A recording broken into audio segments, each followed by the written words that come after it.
All right, guys and girls, we're rolling along here in beginning of season eve. This is Wednesday, right before the season starts.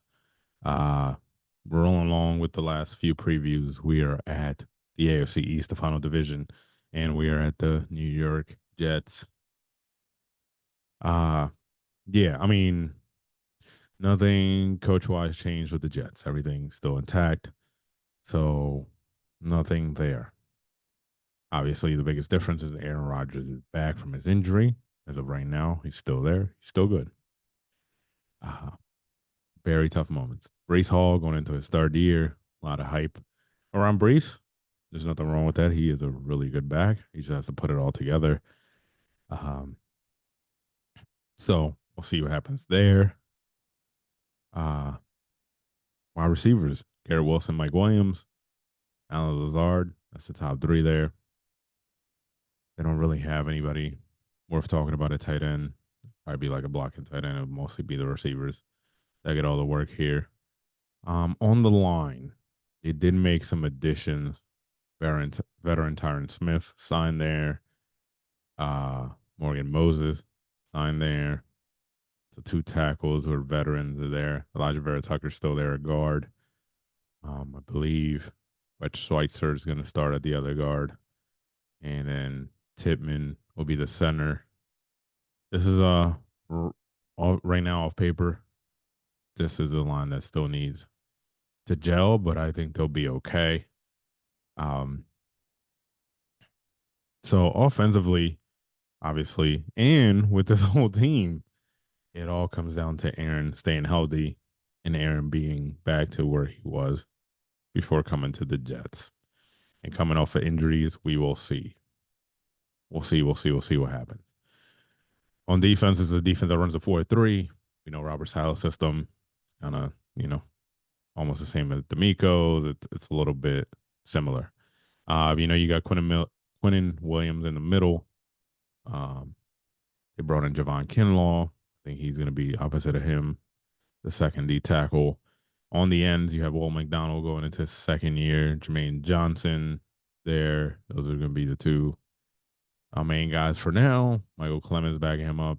Tack McKinley still in the league, backing them up as well.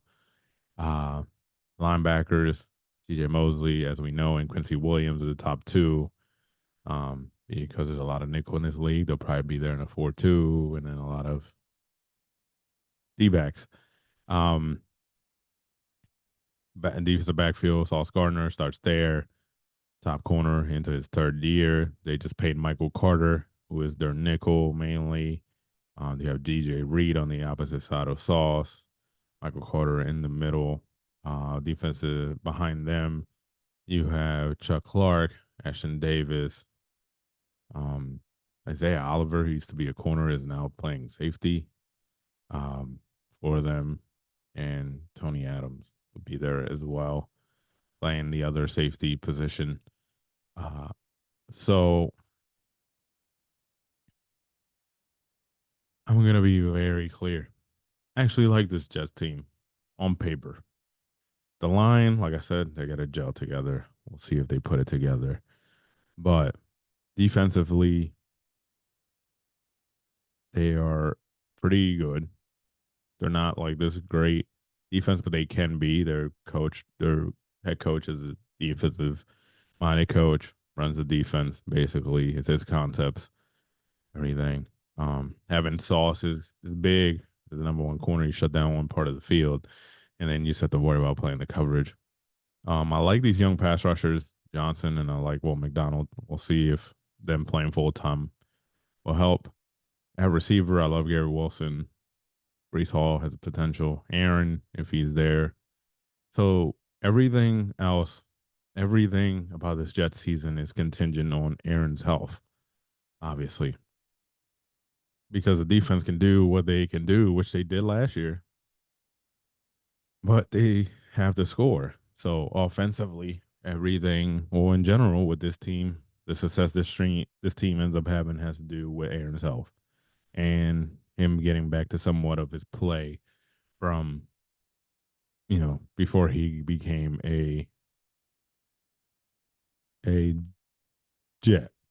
and before he got hurt on 4 plays in or 4 seconds into the game, whatever it was. Yes. Here's the other thing that can stop the Jets, and there has been reports about this too, with you know national media doing the reports and everything. It's the fact that the Jets, in general, as an organization, they have been a mess. They've been a mess for a while. They continue to be a mess. Part of that mess starts with this simple fact. You know that pass rush I just talked about and this defense that I said I really like? I would like them even more if they had a certain person who they traded a draft pick for, and said whatever they said to him, obviously, and his agent to agree to it. But now they're not following through, and that is Hassan Reddick. This is such a Jets move because I remember when the trade happened. Obviously, me being a Philadelphia Eagles fan, um, I wanted to know what's going on with Reddick. I had a feeling he was going to get traded. Wasn't butthurt about it. He gets traded, and I remember seeing a report right after he gets traded that he was going to get a deal.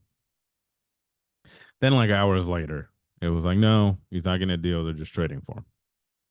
This sounds to me like typical Jets. Like, I don't know what happened. You took it back after saying you would, and now guess what? He's not reporting. He's risking it all. This is a guy who's been top five in the league in the last three years in sack totals, and guys who are below him on that list. There's a couple guys that are getting paid more than he is, so he feels he deserves this contract. It'll probably be his final contract, and that's what he wanted with the Eagles. Howie obviously knew what he wanted, and he decided not to sign him and let him walk. The Jets knew what was happening coming into it. They still traded for him. There was a report of a deal, and then there wasn't, and there still hasn't been a deal. And Hassan Reddick has stood pat and has held out and has not reported to camp. And this is such a Jets move. It really is. This is a Jets move. They really, I don't know. This adds to that dysfunction that I say that is still going on with the Jets in the background. It starts at the top. I like Joe Douglas, the GM. I really do. But what are we doing? You need this guy. I think your team is good. This guy, I think your defense is good. I think this guy puts it over because you got a guy that people have to account for. And I love those young pass rushers, but they're not there. They have the potential to be where Hassan is, but having somebody like Hassan helps out. And yeah, besides Aaron's health, that is my biggest concern is the Jets being a mess. There's also reports that like Salah didn't know that Aaron wasn't showing up to voluntary or mandatory minicamp right before the summer break going into the season because he was on a retreat. I don't know. It's a whole mess there in the background, and that's what stunned some of these teams. It starts at the top, and if at the top it isn't clear, then it's not going to be good. Uh, let's start out with the schedule at San Fran. I think San Fran gets that. Them traveling out west Monday night. I think San Fran gets that game, and they go to Tennessee. I think the Jets win this. Then New England comes to MetLife. They win this. The Broncos come to MetLife. They win that. They face the Vikings in England. They win that. The Bills is gonna be tough. The Bills win that. Steelers. I think the Steelers win that because it's in Pittsburgh. New England and New England, the Jets win that. Texans, this is up in the air. This is really two good teams, especially defensively, with almost the same concepts, maybe a little bit different, same bases. At the Cardinals, they win that. Colts, they win that. They get a bye. Seattle in New York, they win that. Miami, they lose that. Jacksonville, they win that. Rams, they win that. Bills, they lose that. Miami, they lose that. So 1, 2, 4. You get the 2 wins against New England. 2, 8, 9. 1, 2.